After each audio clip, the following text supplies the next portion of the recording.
नमस्कार, मैं हूँ पॉलिटिक्स बाबा और आप ये देख रहे हैं ना, ये संयुक्त राष्ट्र संघ का इतना बड़ा मज़ाक बन चुका है, ये कुछ काम की नहीं है। मतलब जो देश को मतलब 2 देश होते हैं, उनको युद्ध में लड़ने या विश्व युद्ध को बचाने के लिए इसे बनाया गया था, पर अब ये 1-2 देशों के छोटे से मामले को नहीं सुलझा पा रही है। मतलब छोटे-छोटे पिछले दिनों में क्या हुआ था कि संयुक्त राष्ट्र संघ में एक प्रस्ताव पास होता है कि भई इज़राइल और हमास का युद्ध रोका जाए, तो उसमें अमेरिका वीटो कर देती है और ये ऐसे की ऐसी बनी रहती है। मतलब इसकी कुछ इज़्ज़त नहीं रह गई यूएनएससी की। बस अब ये बताओ कैसे प्रस्ताव पास करवा रही है। हम गांजा में वो पहुँचाना चाहते हैं, मदद पहुँचाना चाहते हैं, वहाँ पर दवाइयाँ पहुँचाना चाहते हैं, खाना पहुँचाना चाहते हैं और वहाँ की जो भी ज़रूरतें हैं, उनको हम पहुँचाना चाहते हैं। इसी के लिए भी वो प्रस्ताव पास कर रहे हैं, इसी के लिए उन्होंने वोट पड़वाए, 13 वोट पड़े हैं। भाई आप पहुँचा सकते हो, ये काम कर सकते हो। अभी संयुक्त राष्ट्र संघ इतनी बड़ी संस्था होकर इतने बड़े छोटे-छोटे कामों के लिए ये कर रहे हैं, मतलब अब इनको छोड़ देना चाहिए ये काम। मतलब नगर निगम का ऑफ़िस खोल लेना चाहिए इनकी बिल्डिंग में, हालाँकि किराया या कुछ तो होगा ना, कैसे-कैसे ये प्रस्ताव पास कर रहे हैं, इनका कोई लेना-देना नहीं है।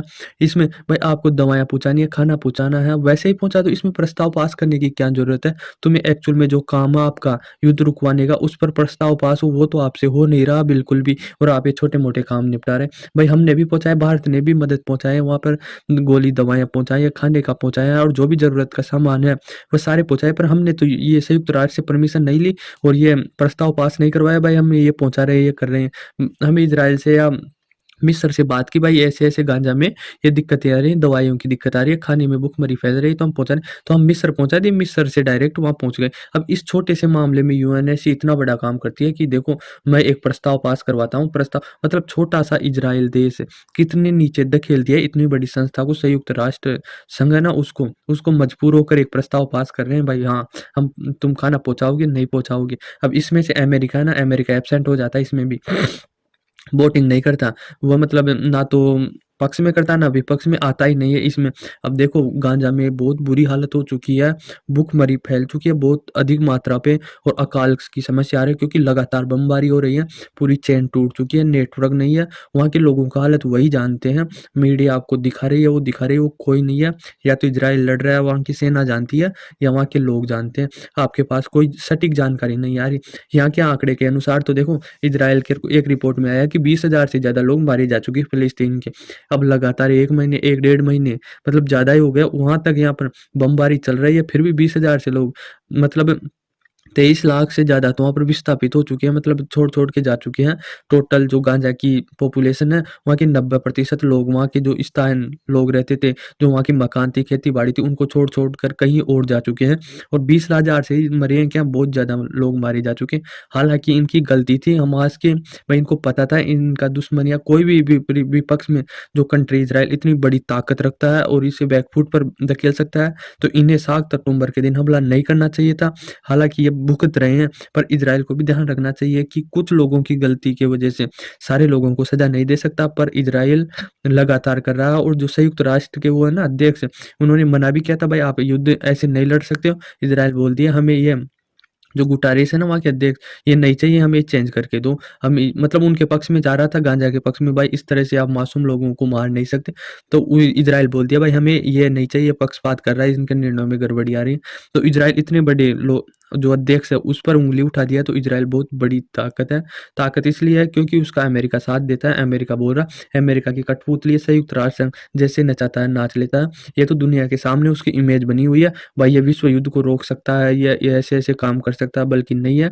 जो अमेरिका चाहता है ना वही करता है और वही ये मतलब वो करता है। अब देखो इसमें रशिया का भी स्टेटमेंट आया है एक, स्टेटमेंट ये है कि रशिया ऐसे बोल रहा है कि जो अमेरिका है ना, वो समझौता नहीं होने दे रहा है। जैसे अभी यूएन में प्रस्ताव पास हुआ था, तो उसमें भी वीटो कर दिया था, भाई दोनों देश गाज़ा और इज़राइल में युद्ध विराम हो, इसके लिए वोटिंग करवाई थी। उसमें अमेरिका वीटो कर दिया था कि ऐसा नहीं होगा। पहले ये मतलब जो भी उनकी कंडीशन थी इज़राइल, वह गाज़ा माने या गाज़ा के जो भी आतंकवादी हैं, उनको ख़त्म करने के बाद ही ये युद्ध विराम होगा। तो इसको रूस ने बताया कि युद्ध तो विराम हो जाए, पर अमेरिका नहीं चाहता। अमेरिका लगातार चाह रहा है कि ये युद्ध चलता रहे। वैसे देखो स्टेटमेंट रूस की भी है, पर रूस भी चाहता है कि कहीं न कहीं ये युद्ध चलता रहे, क्योंकि वहाँ पर यूक्रेन का और रशिया का चल रहा है और इधर ये चल रहा है, तो अमेरिका का ध्यान दोनों तरफ बँटा हुआ है। तो रूस नहीं चाहता कि यह युद्ध समाप्त हो, क्योंकि रूस लगातार ये कर रहा है भाई, यूक्रेन पर बढ़त बना रहा है। जैसे ये युद्ध छिड़ा ना, तो वहाँ पर कमज़ोर हो गया, यूक्रेन कमज़ोर हो गया, तो वहाँ पर लगातार बढ़त बना रहा है रूस। ये तो भाषणबाज़ी की बात है और जियोपॉलिटिक्स की बात है कि रूस ऐसी बातें कर रहा है। बाकी ऐसा नहीं है।